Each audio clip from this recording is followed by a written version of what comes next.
As John has told you, I've not come to lecture to you. Lecturing means that I have to come to tell you something.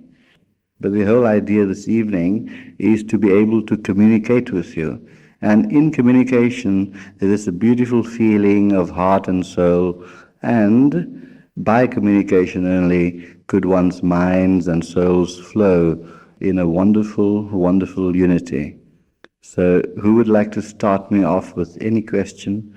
It could be a question of any nature, and it'd be nice to discuss it. Okay?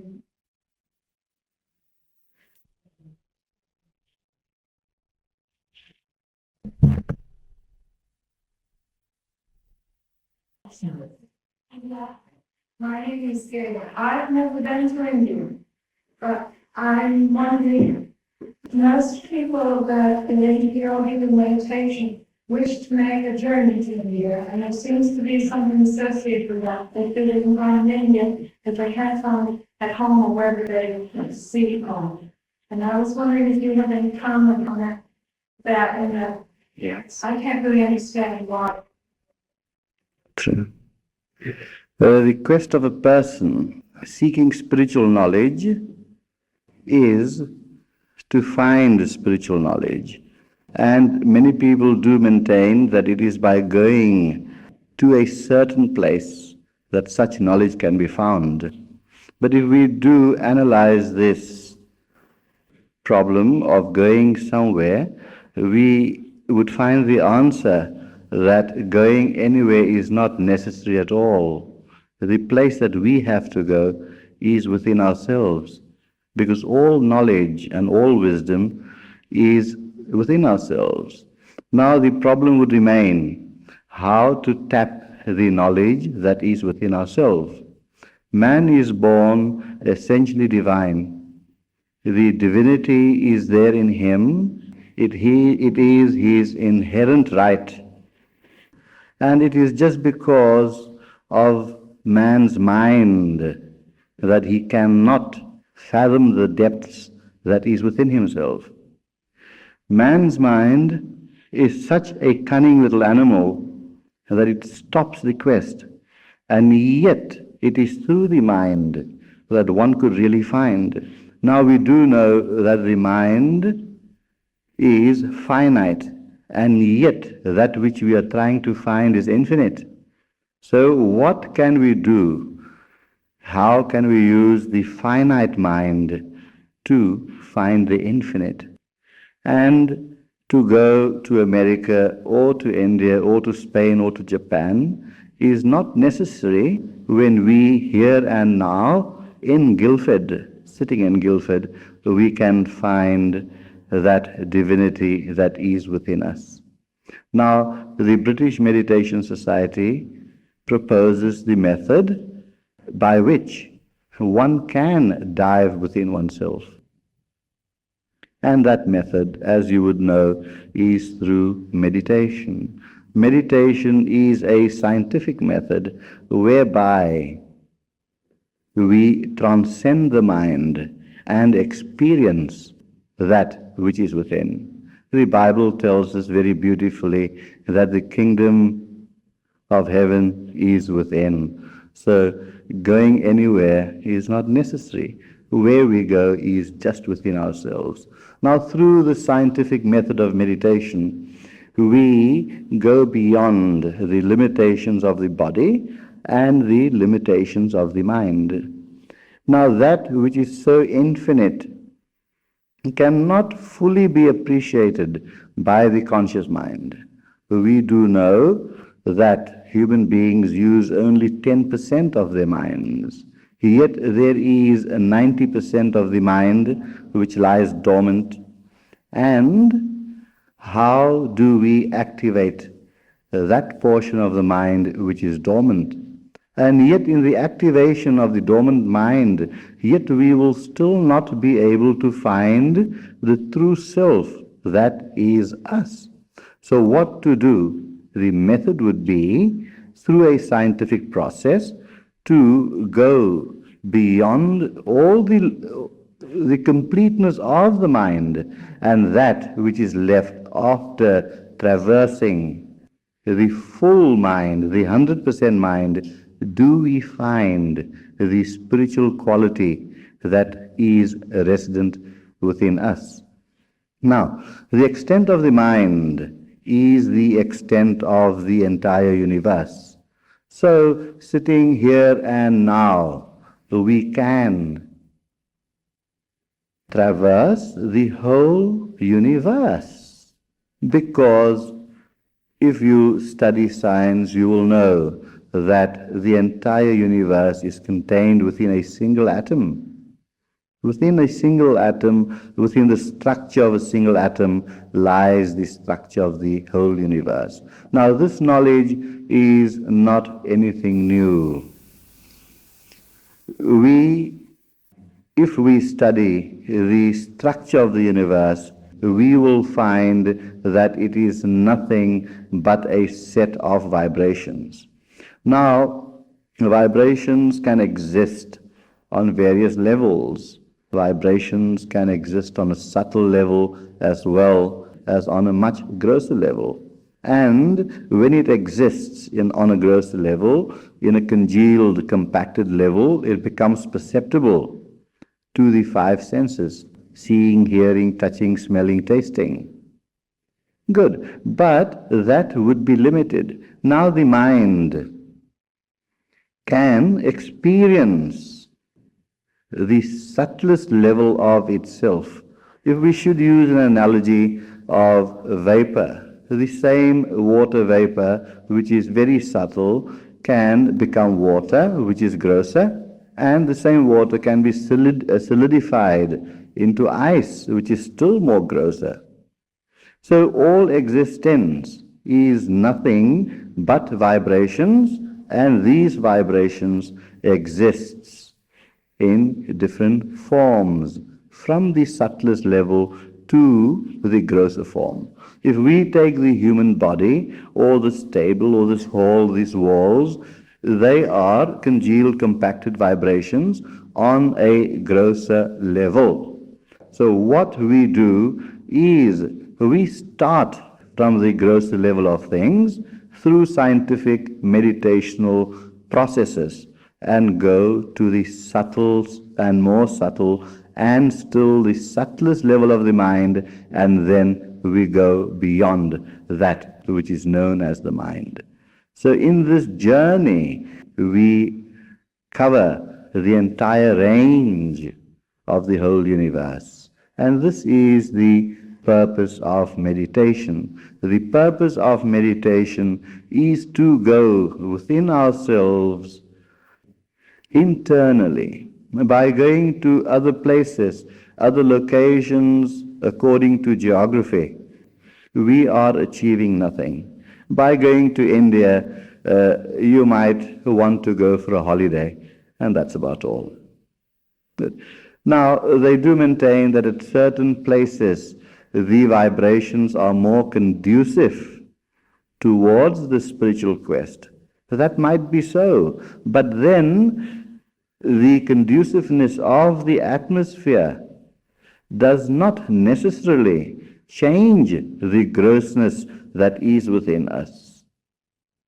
The grossness within us has to be tackled here and now, and shifting this body or this mind to another geographical area will not help. It is true that by the association of the holy people, by association with that which is very good, could help us. But this is still very, very elementary. It is elementary because the study of various scriptures and various books are still on the mind level. They are still on the level of the mind. Therefore, that which is still on the level of the mind is not the truth, nor the reality that is within us. We have said before that the nature of the mind, although its extent is as large as the universe, is still not enough. So here, through various yogic practices which are years old, do not think that this knowledge is Eastern. Do not think that it is Western. It is universal knowledge, and geographical barriers are only made by man. We live on one planet as a planet and the inhabitants of a planet. We can still go further and say we are inhabitants of a solar system, and further still, we are inhabitants of a universe. Man has the ability to hold the universe in the palm of his hand. He can experience every level to which the mind is capable of. But that is still not enough. He has to go beyond it. So, to unfathom the secrets of the kingdom of heaven that lies within, there are scientific principles and scientific methods following which and practicing which we can unlock the doors that leads us to that divinity. Now, what is the purpose of being in touch with that divinity? The purpose of drawing from that infinite reservoir is to be able to improve the quality of our lives, the physical and the psychological qualities of our lives. If we discuss philosophy for the sake of philosophy, then it would just be nothing else but mental gymnastics.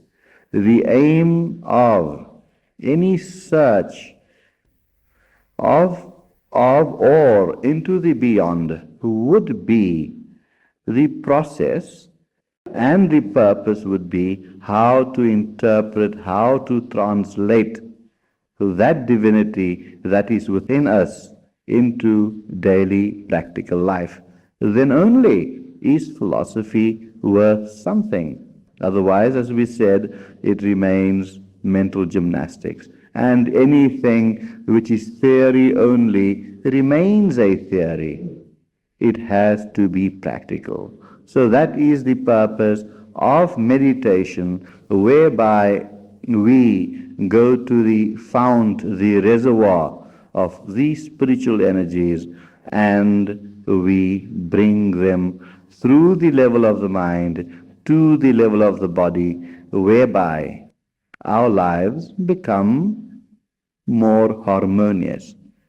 The problems we have in daily living is due to one factor only, an imbalance.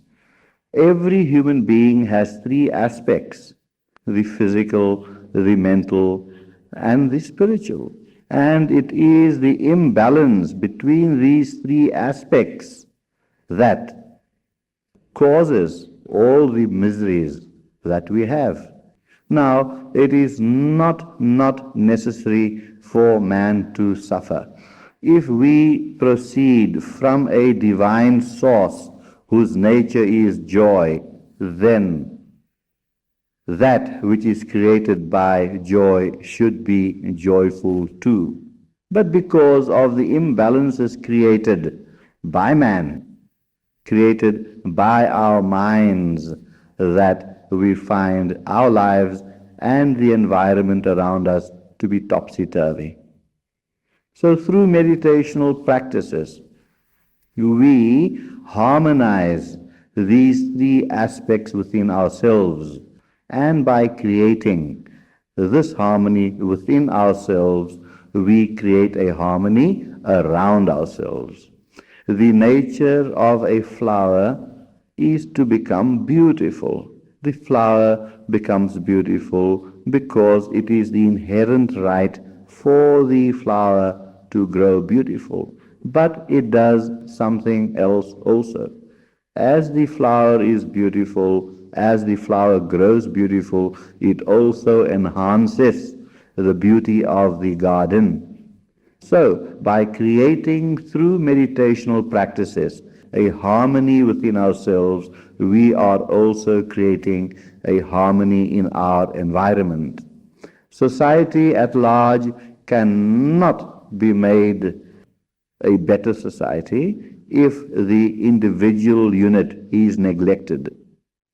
So we start with ourselves, bettering ourselves so that society at large could also be bettered. Now, creating this harmony creates a stability in us, and any action performed from a stable foundation will always be dynamic. That action will always be vital, filled with vitality. And with this vitality, with this skill in action, with proper action which is helped by our meditations, do we find life becoming more smoother and smoother. Now, if we go to India to find philosophical answers, we will find certain answers which could be quite plausible to us. But if those techniques, they could be found in South America, they could be found in India, they could be found anywhere, because the secret, the keys to open the doors within us are everywhere. So no country or no nation has the right to say, we possess this secret. Perhaps certain countries have rediscovered certain facets, certain harmonizing secrets of life, but we know that even before Newton discovered the law of gravity, gravity was existing. And if it was existing, it existed on a universal level. So to come back to the question, we need to go nowhere. It will not really help us. But if we have a temperament and if we feel that by going somewhere it will help us, by all means, nothing would stop you. Nothing would stop you. And a change of climate, a change of air might be quite healthy. Might be quite healthy. So we start here and now within ourselves, and by delving deeply within ourselves through the methods taught by the British Meditation Society, within a very short period of time, within a few weeks, we would find greater harmony within ourselves. And with that harmony that is produced in ourselves has an active effect upon the vibrations within ourselves and the vibrations within the atmosphere and in our environment. So life becomes better, life becomes smoother and more joyful.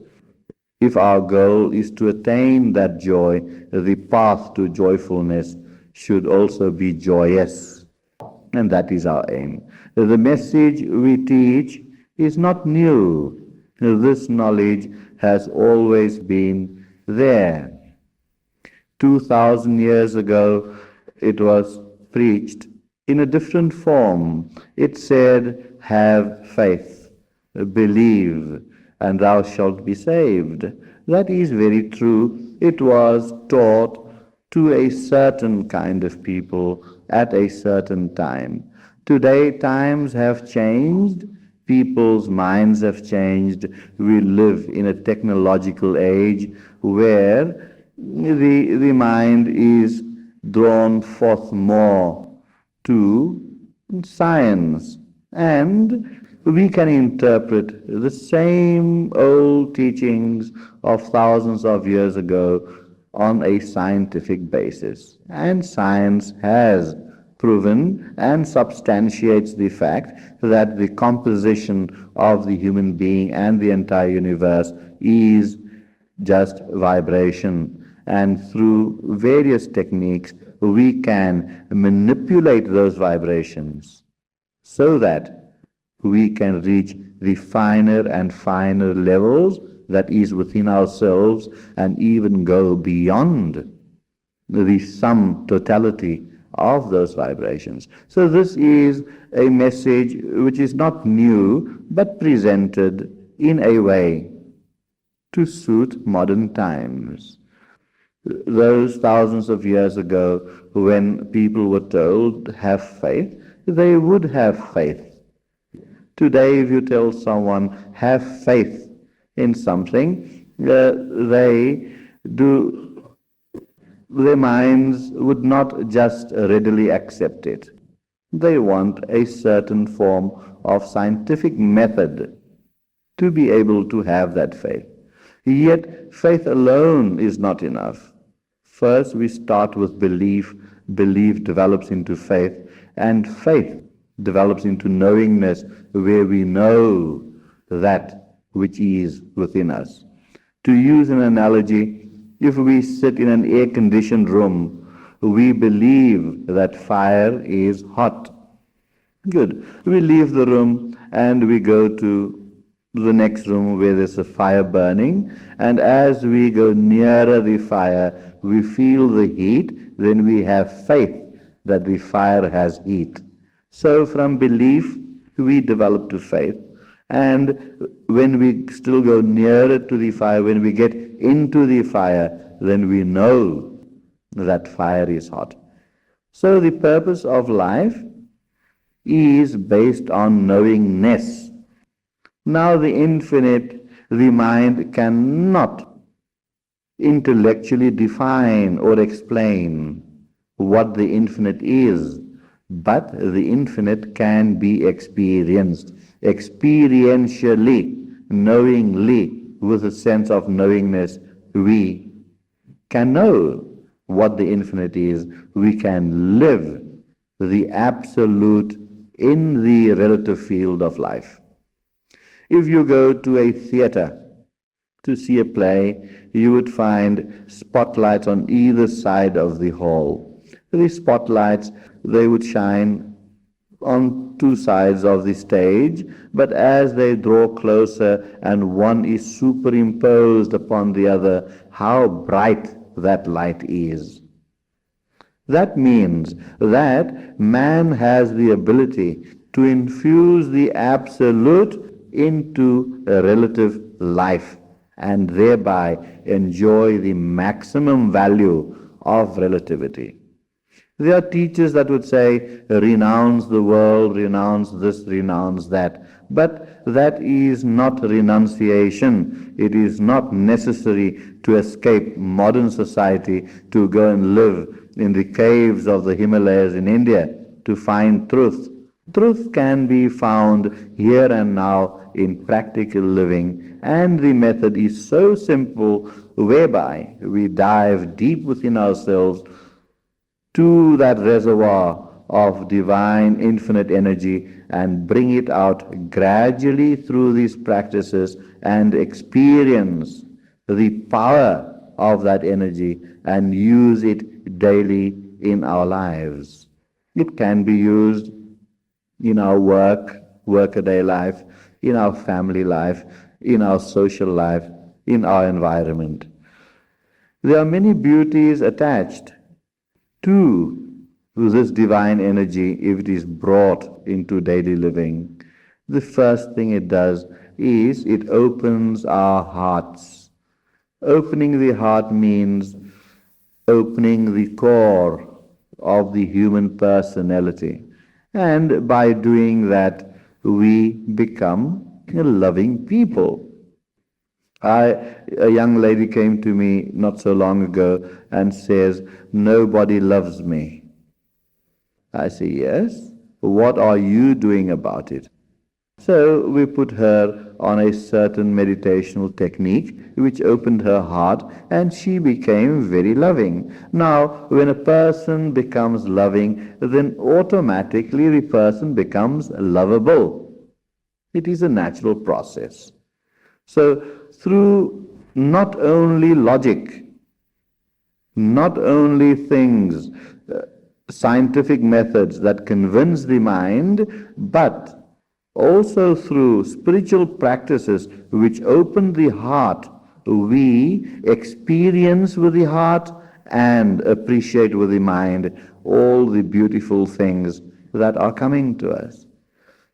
By this process, all the tensions that are there in the mind are eradicated.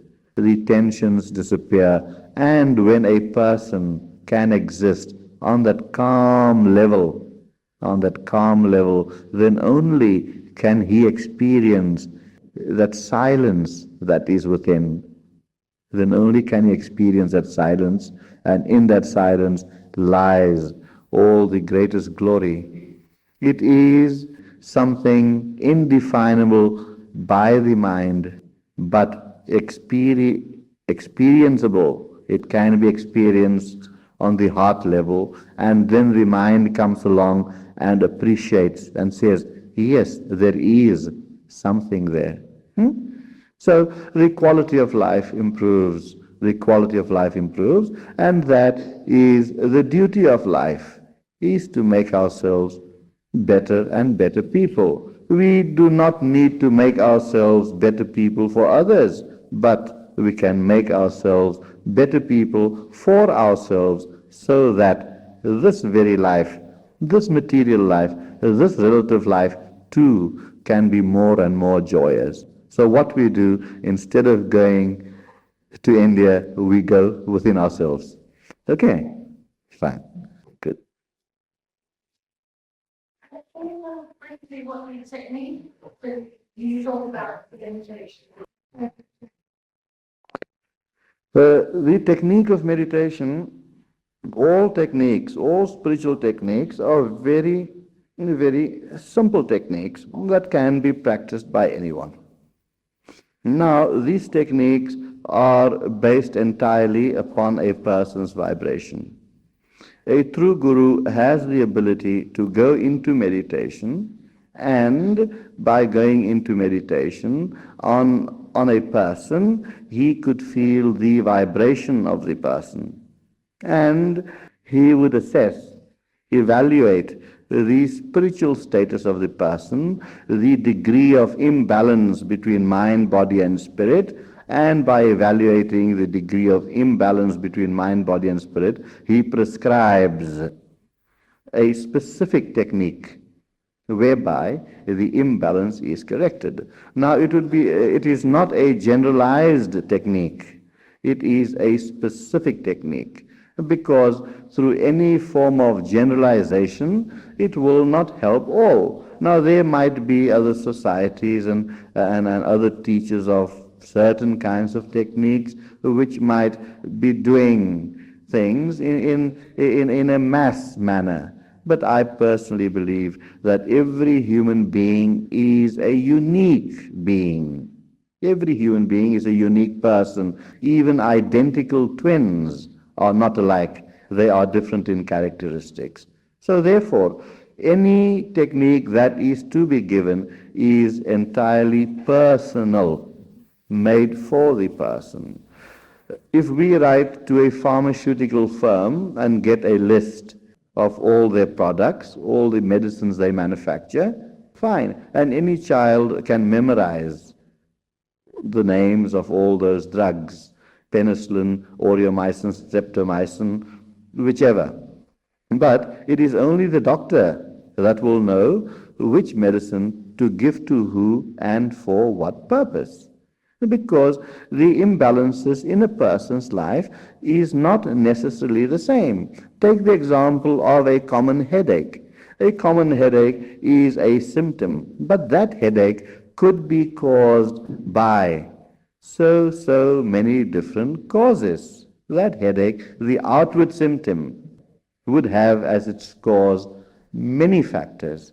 So therefore, it would be the doctor only that would know what to prescribe to help that person. So likewise in the spiritual field, likewise in the field of general living, where there are certain imbalances. And believe you me, that 99.99999% of people are not balanced people. Complete balance only takes place when a person becomes self-realized, and self-realized people can be counted on our fingertips. So, a real guru, the job of the guru is to assess, evaluate that which is needed by the person, and accordingly a specific practice is given, and there are thousands and thousands of practices. If you could tell me what your trouble is and I could specify it to you now. Well, we do not cater for curiosity mongers, only for earnest seekers. Okay. So these things are done personally, and if I tell you of a certain technique, it might seem attractive to some people, say, oh, this is very beautiful, and people might start practicing it, and it might create them harm.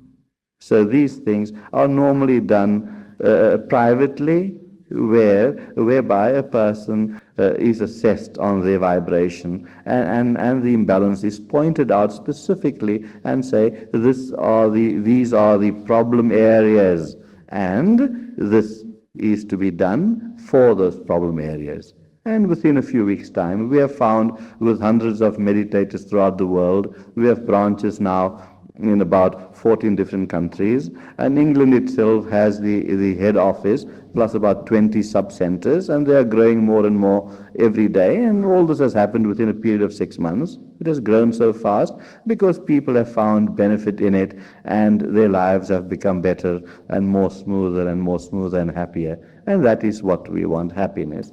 Why do we want happiness? It is the quest of every human being, consciously or unconsciously, to find that happiness.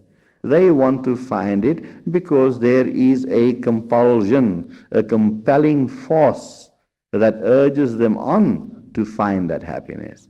And that happiness, the compulsion is there because our essential nature is bliss. We emanate, or we are manifested from bliss, and we want to reach this state of bliss again. And so therefore, it is a very, very natural desire for a person to seek that happiness. Okay, fine. Yes, please do, yeah. I'd just like to add something to that question. My husband and I now have taught about 600 people the techniques that Gururaj gives, and so far we've never found anyone with an identical practice. Depending on the needs of the individual, they could have one to several practices, and this could range from mantra meditations, audio meditations, visual meditations, pranayama exercises, all sorts of things. And it's very difficult for us to give you anything specific. Yes. So everybody is very individual. He would have to assess your needs individually, and then certain things would be given to you that were appropriate to you. It might be just one practice, might be 6 practices. We wouldn't know until he'd taken a deep meditation. He goes into samadhi on your picture and on the form that you fill in for about half an hour, and then after that he assesses everything and gives you the practices. Good. Can we have some questions on a more philosophical level, perhaps, if anybody would like that? We've been talking about human life. Would you care to talk about telephone life? Where's that coming from? Oh, sorry, I couldn't see you. Would you repeat that, please? It's asking about human life. Would you care to talk about it? Oh, yes.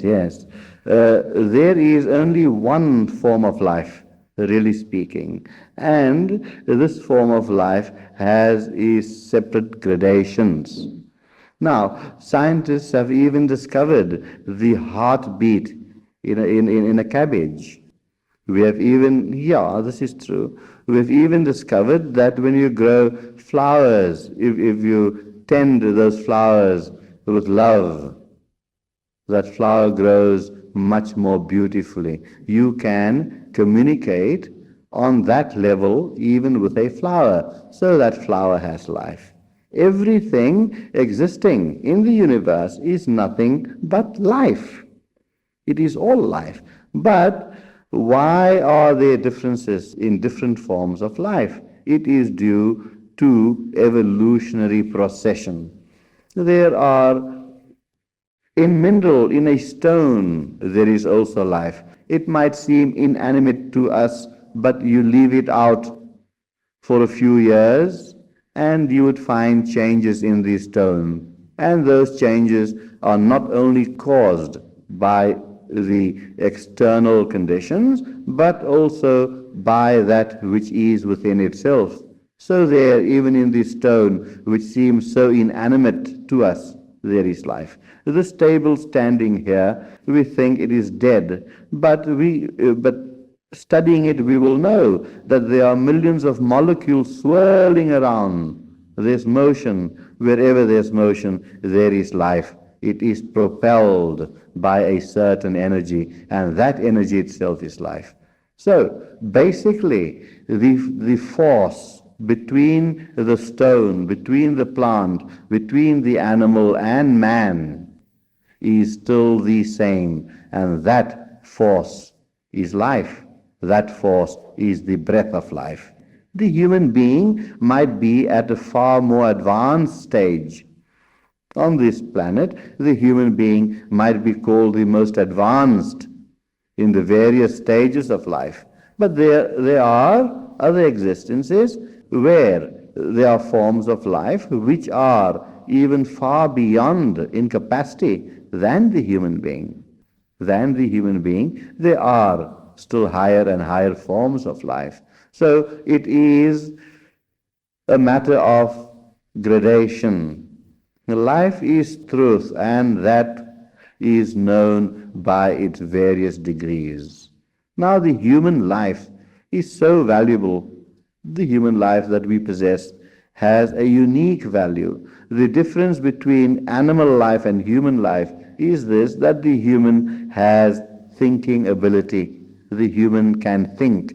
And it is only because of his power to think that differentiates him from the animal. But what do we do with our thinking power? We have been given the intellect which can evaluate various things. We can evaluate from that which is cold to that which is hot. We can discriminate. We can discriminate between black and white, and we can discriminate between all the various laws that constitute the law of the opposites. Fine. But the human intellect can also be an instrument to unfathom the deeper levels within himself, and yet the same intellect can, with its power of discrimination, decide wrongly. Now, why can the intellect be taken into devious paths? It is because we have with the intellect something called free will. What is free will, and what is the relationship of free will with divine will, for example? Divine will is a pattern which says that water flows down a hill and not up a hill. The sun rises in the east and not in the west. And like that, in the divine will, in the machinery of the divine will, the human intellect functions. And the human intellect functions with an ability to have free will. If we have to go to Birmingham from here, the intellect can decide, weigh the pros and cons, which will tell him which is the best road to take, which is the shortest route, which road has the least amount of traffic and the road which will take him there the soonest. Right. Now, exercising that intellect would be because of free will.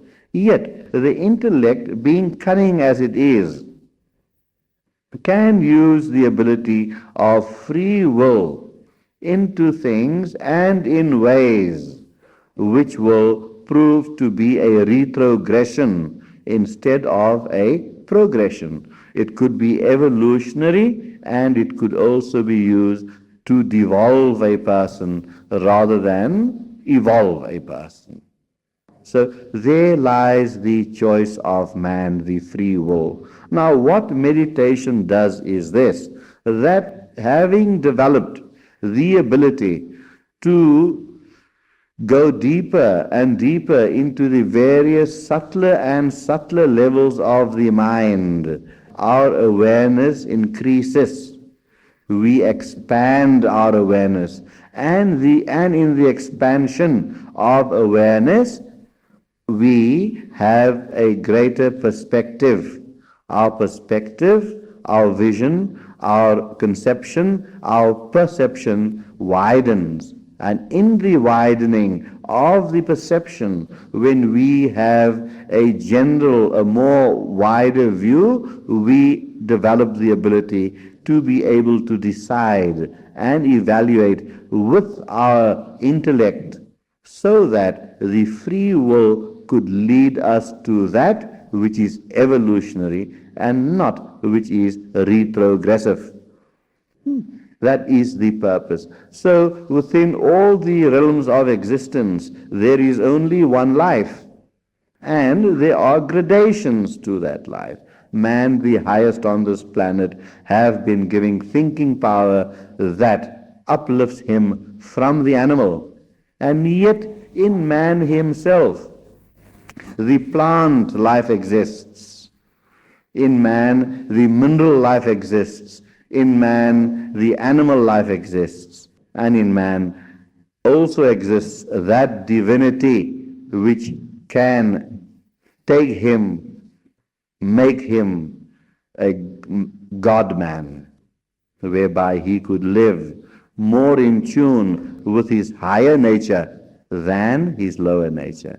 And this is the main purpose of meditation. The wonderful benefits we receive in meditation by having greater harmony, whereby through meditation one's blood pressure is regulated, one's heart condition is regulated, where various psychosomatic diseases are eradicated, where organic diseases are helped towards a remedy, make him feel better. It could act as a cure, but these are side benefits. The main benefit and main purpose is to become one with the source, to return to that source from which we have come. So we have progressed from all these various gradations of the one life. And because of the intellect, because of the ability in man, we want to become one again with that one life. Okay. I can't see you there. Fine. Good. Thank you very much. Anyone else? So you say to return to the source of whence it has come. To return to the source from where man has come. You want me to expand on that? No, fine. Is there any? It's a very generalized question. Is there anything specific you'd like to know about, or shall I answer it generally? Good, fine. What is the purpose of creation? The basis of that question would be, what is the purpose of creation? And if the purpose of creation was to separate us from the one source, then what purpose would it serve to go back to that source again? Fine. Now, creation, who creates? Who creates? A poet creates a poem. He creates a poem to find an expression. A poet creates a poem to find perfection. A musician composes a piece of music to express himself and to find perfection within himself, creating that symphony. An artist paints a picture for the purpose of expression, so through the picture he can express himself and thereby find perfection. Now, if we regard the Creator to be perfect, how can perfection want to perfect itself? What need is there for the Creator to express itself? Expression naturally implies some form of imperfection. So what I believe is this, that we are not a creation, but rather a manifestation. It is the nature of fire to give heat. The fire does not create heat, but it is the inherent nature of fire to create heat. In other words, the heat is just a manifestation of the fire.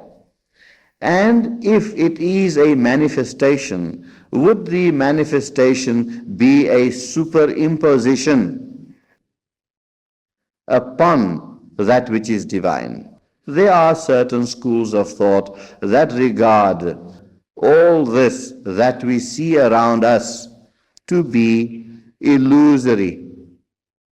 There are certain schools of thought that think that this whole world, this whole creation is illusory because that which is perfect did not need to recreate itself.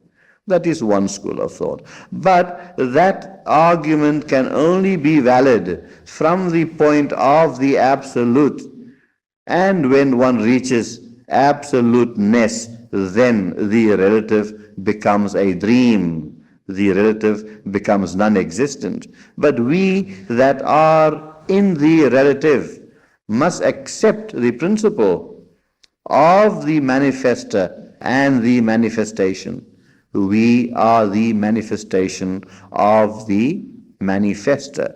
And because of the infinity, because of the affinity between the manifester and the manifest, there exists a magnetic force which compels us, which draws us, because of the inherent nature of the manifest and the manifester. The nature of both is the same. So therefore we say that divinity is within us. And if that spark has been individuated or separated, in truth there is no separation, but for the sake of the conversation this evening, if the spark has been separated from the fire, the spark naturally, because of the magnetic pull, would want to be one again with the fire. And the purpose would be the magnetic force as well as the search for happiness. That is the purpose. And the search for happiness is the real compulsion for man to become one with his maker. Okay. Go on. Somebody at the back, I think. Yes. Talk about self and not being in mind. What is the nature of the self? Is the search. Could you perhaps stand up at the back? I can't hear you, I'm so sorry. The mind not being a self. Yes. What happens to it?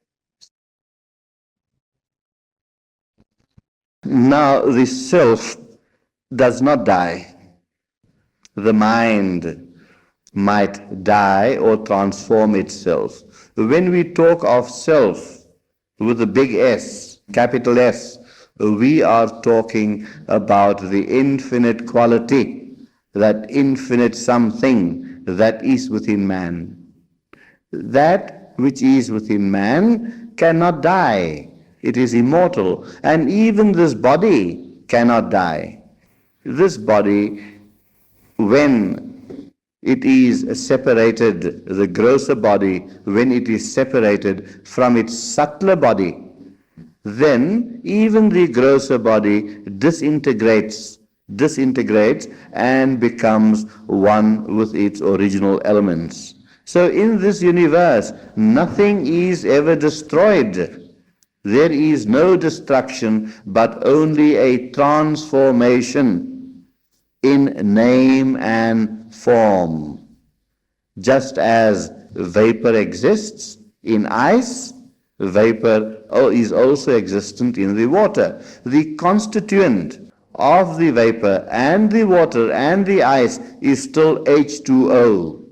The principle forever remains the same. H2O, the mixture of hydrogen and oxygen, forever remains the same. It is there, it is eternal, but it only assumes, because of various combinations that have become self-perpetuating, we see it in different names and forms. Now, even the mind is not destroyed. Every thought we think is indestructible. Every word said by you or by me in this hall is also indestructible. It is flowing around and floating around in the universe in the form of a vibration. We hear the common saying that there is nothing new. When a poet writes a poem, he is not creating a new thought.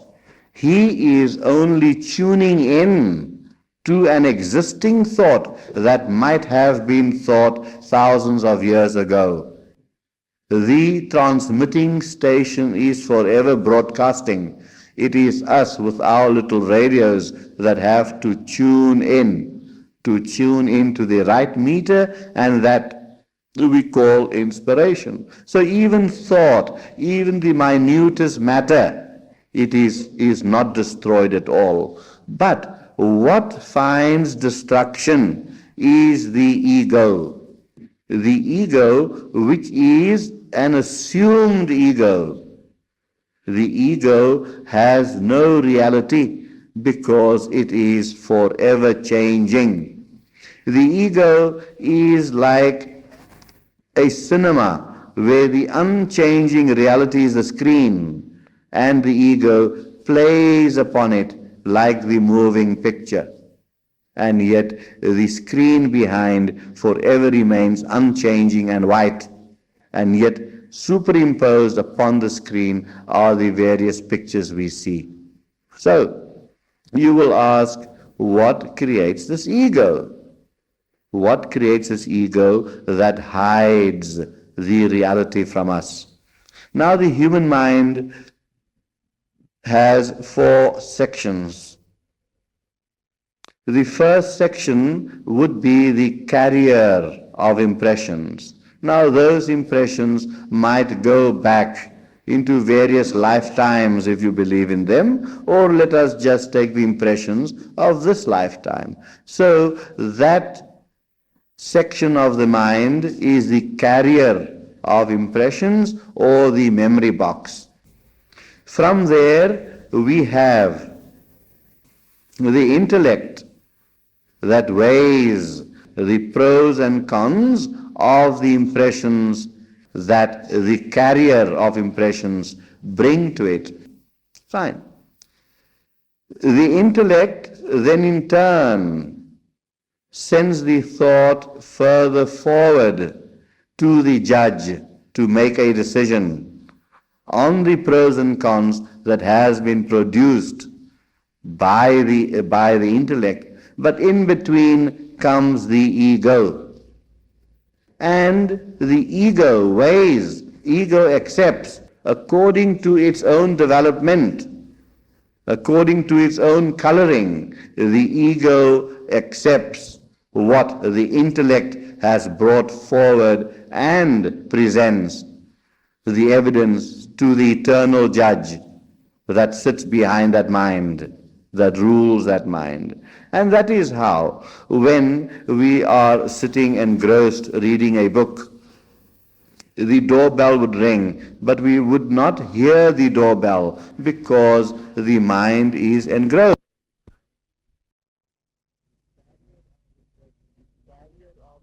The carrier of impressions are not in tune.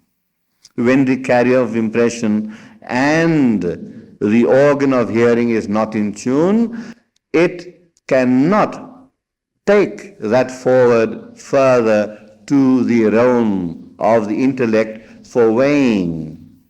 So, all these things, all these four factors, the carrier of impressions, the intellect, and the ego, the presenter to the judge, the presenter to the essence that stands behind the mind, has to be present for any perception to take place.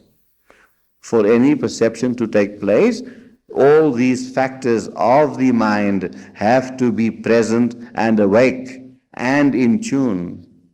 So, what distorts information is really the ego which has been conditioned. These conditionings have been taking place because of our method and way of life.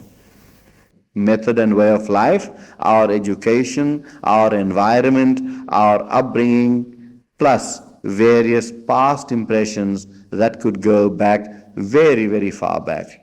These are the constituents of the ego. So through meditational practices, what happens is this, that the ego is clarified.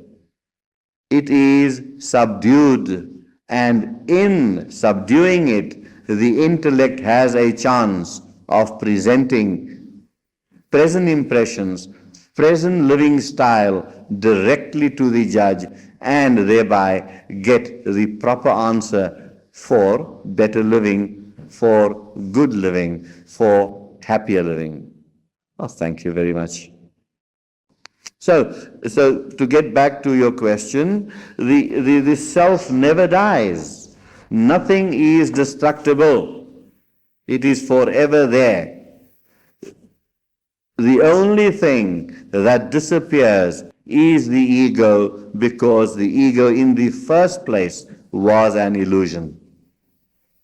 And it is by coming to grips with ourselves through meditational practices that we wipe away the value of the ego, which in reality is valueless, and then we appreciate the true self, then we appreciate the divinity that resides in us, then we appreciate the true nature of immortality, and that is how we become one with our Maker. And that is what Christ meant when he said in the Bible that I and my Father are one. Okay. Fine. Next. Thank you very much. At the back. Gururaj, you stated very non-conditionally that man has free will. In Mindfulness, that you almost begin your thoughts from a story, the casting of horoscopes. Fortune telling, is that what you mean? You want to call it that? I personally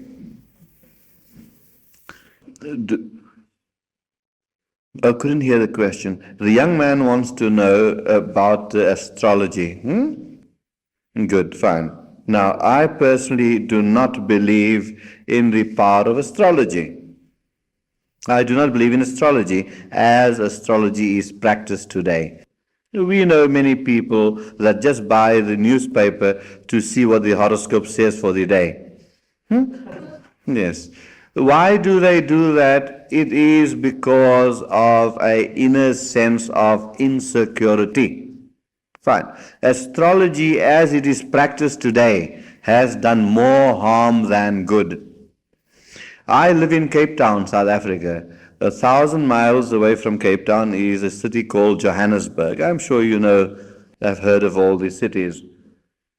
One young man phones me and he says, Gururaj, I've got a terrible problem. I want to fly down to discuss this matter with you. Can you give me an appointment? Because we fixed an appointment and he flew down.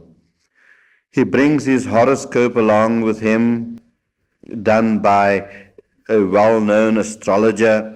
And in the horoscope it says that you must not get married because your marriage won't last for about a year, it won't, and you'd become very, very unhappy. When the man brought that horoscope to me, I went into meditation, and after that, 15-20 minutes time, I told him, can you tear that horoscope up in 100 pieces? He says he can. I say, can you tear it up into 1,000 pieces? He says he can. I say, please do that, and there is the dustbin. Yeah. I said, do not believe in this. It is not true. You get married to the girl you have met and the girl you have fallen in love with. Get married right away. He got married about 5 years ago now, and he's very, very happy. That's as far as astrology goes. Astrology can do a lot of harm. Astrology can say certain things in a horoscope which can make things happen for people. The astrology says that on the 15th of December you are going to have an accident. Now, your mind is going to start working on that accident with your own thought power. Thought is a thing. Thought is very, very powerful. Through thought, you can make things happen. And by your mind continually dwelling on that accident of 15th of December, you are going to create with your thought forces conditions that will let you have the accident. Right. Your mind will create the accident and not the forecast in astrology. Now, astrology can work. There are certain ancient laws that astrology uses, but they are not mechanical laws. They are not laws like the making of an engine, a motor car engine, where the books or the tutors will tell you, place a certain part here and a certain part there, and these various parts must be combined to make that engine work. Astrology does not work that way. There are certain factors, certain ancient laws that can be taken into account, but the forecast must be done by a highly realized person. Now, what does the highly realized person do? He uses only 20-25% of those ancient laws, and 75% is his intuition. In other words, what he would tell you is based more on his intuition, on his deeper self, which is to a certain extent omniscient. And he can see that this will be the case. But the newspaper astrologers or astrologers that use this as a profession to make money are not those intuitive, highly realized persons. Because once a person is highly realized, if he has to advise somebody, he will advise somebody because of his love. He overflows with love, and he can't help helping. It would be only for that person that he would advise someone. So, you can go out tomorrow, buy a dozen books, on the laws of astrology and start off as an astrologer. But that is not going to help anyone. It could cause more harm than good. It is like a knife. If a knife is given to a teddy boy, he can kill someone with it. And the same sharp knife, if given to a qualified, skilled surgeon, he can perform an operation and save someone's life. Okay. So do not pin very much faith on astrology. Pin faith on the divinity that is within you. Your question now? Do you think it is possible, with proper meditational practices, for anyone in this lifetime to reach samadhi, despite no matter what their karma? Oh yes, oh yes. Now, when we are born, when the question was heard, was it by everyone? The question was that never mind what a person's spiritual status is, can that person, through proper meditational practices, reach the stage of samadhi or self-realization, or to experience the oneness with divinity? Now for that, I would say yes, that any person in this very lifetime can reach that stage. Now when we are born with within and with a certain pattern. Now, say a child is born with 100, IQ 100. Another child could be born with the IQ of 150. So the child with the IQ of 150 has a greater mental capacity to reach a certain level. But the child with the IQ of 100 can be tutored and trained with proper supervision to achieve the same results as the boy of the 150 IQ could receive. So when we are born with a certain pattern which is set for us because of our past sanskaric and karmic values. The pattern is set. But that does not mean that those patterns are limiting. Those patterns can be transcended. Those patterns can be gone beyond. A river flows in this direction, and it is possible to change the course of the river by altering the banks, whereby the course of the river could be changed. Likewise in human lives, it depends upon our sincerity, upon our honesty, upon our perseverance in our practices, and greater unfoldment can come. And when a person starts unfolding within, it snowballs very fast. In the beginning, the progress is slow. But as greater and greater unfoldment comes to him, his progress becomes faster and faster. Like a snowball coming down, it is small, but as it rolls, it gathers more and more unto itself, and the bigger the snowball gets, the more it still unfolds within itself. So likewise, it is within the reach of every man to reach self-enlightenment in this lifetime. Definitely so. Yes. Okay, fine. You said this evening that same common education practices is possible for anyone to understand the US, and it is necessary that a truly spiritual message to give these techniques. Yes. Yes, yes, yes. By what the policy during this, I really want to know, is it a tradition? Oh, yes, yes. Yes, sure, sure. Have I got my diplomas? A spiritual, very beautiful, very beautiful. A spiritual master does not go through the universities learning the 3 R's. When you go to a university, they tell you about a thing, but they don't tell you what a thing is. That's what you get at university. A spiritual master goes through the university of life, and his continual quest is to find what a thing is. Now, his finding of what a thing is not limited to his intellect. He goes beyond the realms of the intellect, and he is in touch with the reality that is within himself, and finding the union of the between his small I and his big I, in annihilating the ego that stands in the way, and actually living and interpreting in his daily life that reality that is within him. That is the qualification of the true spiritual master. Now,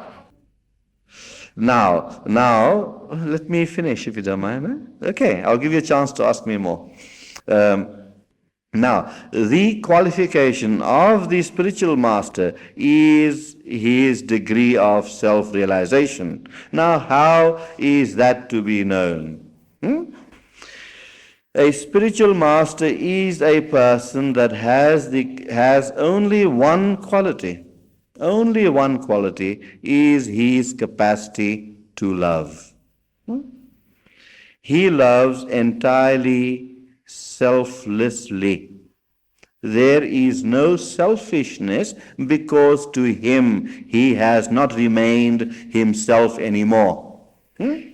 I always say, is a spiritual master is not the little flesh and blood you would see that composes his body. I made a joke the other day that composition of flesh and blood, its chemical value is only 1 shilling and 4 pence. It's worth nothing. Perhaps with inflation, it's 2 shillings and 8 pence. Right. So the qualification of the spiritual master is his expansion of heart and how he can portray that heart. Buddha, the spiritual master, was known by his quality of great compassion, where he could embrace the entire world in the folds of his arms. Christ was known as a spiritual master because of his intense love, whereby he gave his life for that love. Like that, you'd find in the lives of true spiritual masters that they are dedicated to the cause of doing some good, trying to uplift his brethren. He is the one that really practices the commandment, love thy neighbor as thyself. Now, how can one love his neighbor as himself? It is only true in its fullest sense when he can identify himself with his neighbor. Then he can truly love his neighbor. Fine. A true spiritual master feels the joy that wells up within your heart and cries your tears for you, because his nature is love. He is bliss. He is Ananda. Those are the qualifications of a true spiritual master. A true spiritual master is not one that has half a dozen diplomas in his office hung on the wall. And the proof of the true spiritual master is not only in his teachings, but in how he can transform your life. The proof of the pudding lies in the eating. That is how a true spiritual master is known. And a true spiritual master, if he claims to be one, must be tested in every way. No blind faith is involved. Do not accept the word of the man. It is not necessary. Prove it to yourself. It is a quality that cannot be analyzed by the mind.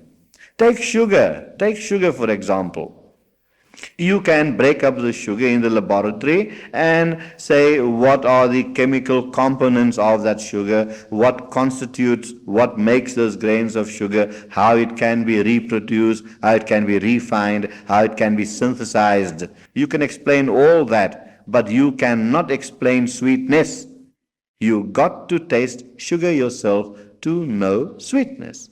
In like manner, when it comes to the relationship between a guru and a chela, it is the experience that counts. What can the guru do for the chela? Now we have spiritual masters, and most of them are so-called spiritual masters. The chela comes along, a practice is given, and it is said, right, this will cost you 50 pounds. Those are also spiritual masters. They call themselves spiritual masters. In our organization, which is practically worldwide and developing more, no fees are charged for any teaching. What we want is only the sincerity of the person. That is the repayment. What we want is the happiness developing in the person. That is the reward I want, to see happiness.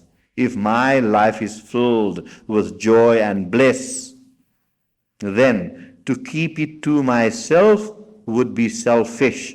And a spiritual master is never selfish. His life is a sharing. If I have experienced bliss, if I have been in contact with that which is divine, it is my duty to share that divinity with others and make others happy too, as many as possible, depending on the sincerity of the person, depending on the sincerity of the seeker. For is it not said in the Bible, seek and thou shalt find, knock and the door shall be opened? So, a spiritual master is not to be approached with a sense of curiosity or questioning his credentials. He is to take his teachings, perhaps in the beginning experimentally. Is to take his teachings experimentally on the basis of the little understanding, of the little logic that can be applied to it, and not blind faith. Little logic that, pardon? They do. I to find my guru went from guru to guru to guru until I was satisfied. But I had sincerity. I had proper yearning. I did not go round to various gurus for the sake of knowing what that guru is worth. I want to know what I'm worth, and can that guru supply me the answer or not?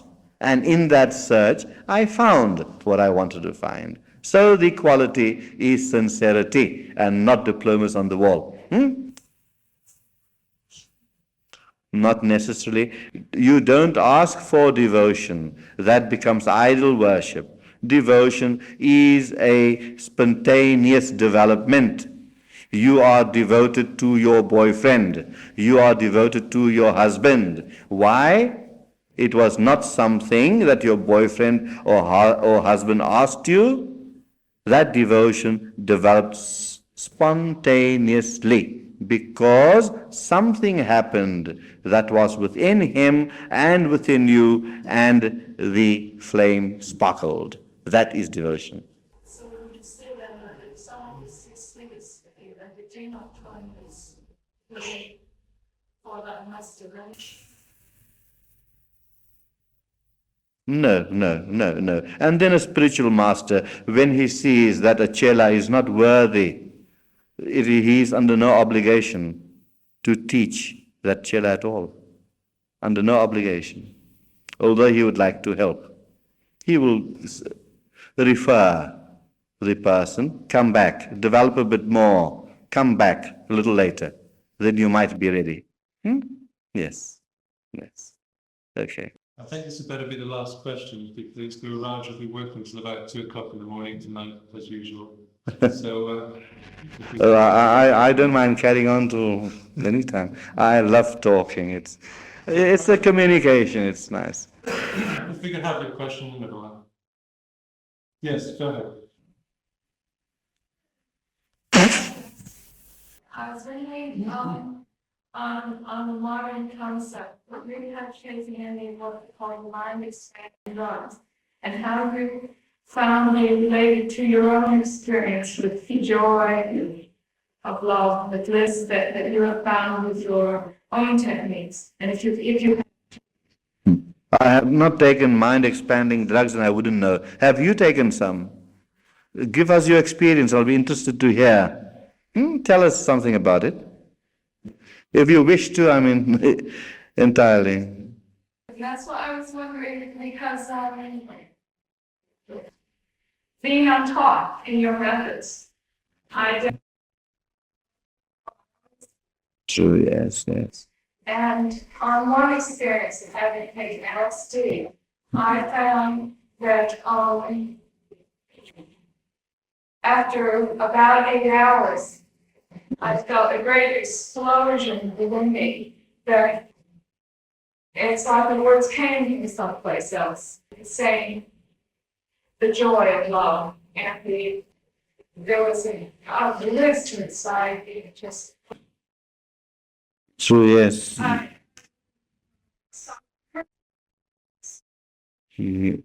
Everything, yes. And after that experience sort of dimmed down or evaporated, how did you feel? it didn't impact long. Yes, but when it eventually did, I can still recall the experience, and by sitting by a stream, something like that. I see, but did you feel that after having that experience by the drug, did you feel yourself uplifted in any way? Momentarily, or does that upliftment and bliss still exists now? Experientially? No content. Now that is the difference. That is the difference between having artificially induced experiences by drugs and naturally brought about experiences by meditation. Because Always feel bad, or not bad, but yes, by meditational practices, when you go through experiences of bliss, when you go through the experiences of that great joy, you will always find it to be uplifting and forever lingering. It will leave an indelible mark upon you. It would be evolutionary. The other experience might have been hallucinatory. You see, because the experience of drug taking, a drug is a chemical, and because of that chemical, it has only been working on mind level. It altered the certain chemistry of the mind, of the brain. It has altered the chemistry of the. Every time you turn your head this way, I have to turn your that way. Right? Yeah. That drug that was taken, a chemical, it has disturbed certain chemical reactions in the brain and thereby caused these certain experiences. And according to our studies of drug takers, it has always, after the high, it has always left them with a very low feeling. And this has been experimented in laboratory tests.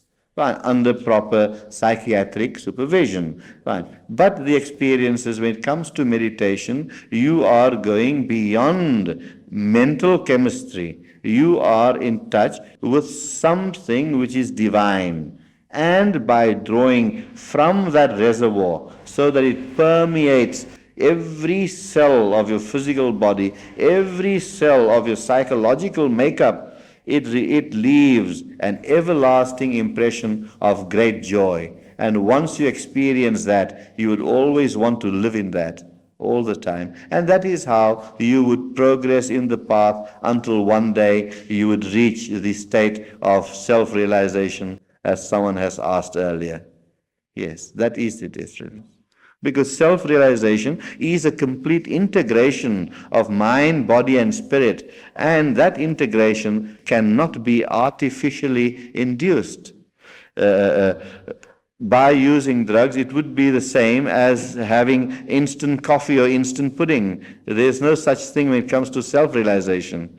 It is an effort, it is a conscious effort in daily living, and of course one does meditation that helps us in every sphere of conscious effort and effortless meditation. One helps the other. It's a circle. It's a circle, and it adds great and great joy to life. Okay. Right. That last question, what makes you?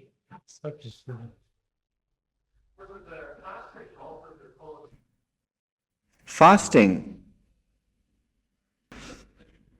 Oh yes, yeah. No. Fasting does not alter the state of consciousness, but by fasting, what happens is this, that we can get rid of accumulated toxins in our physical systems.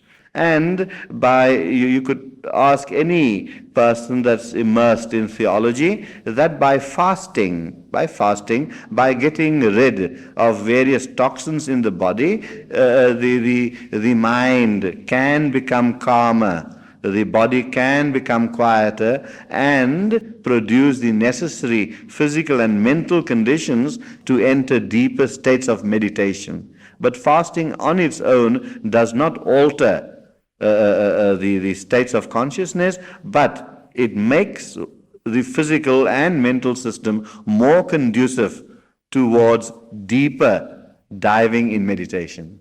That's what happens. Okay, fine. Good.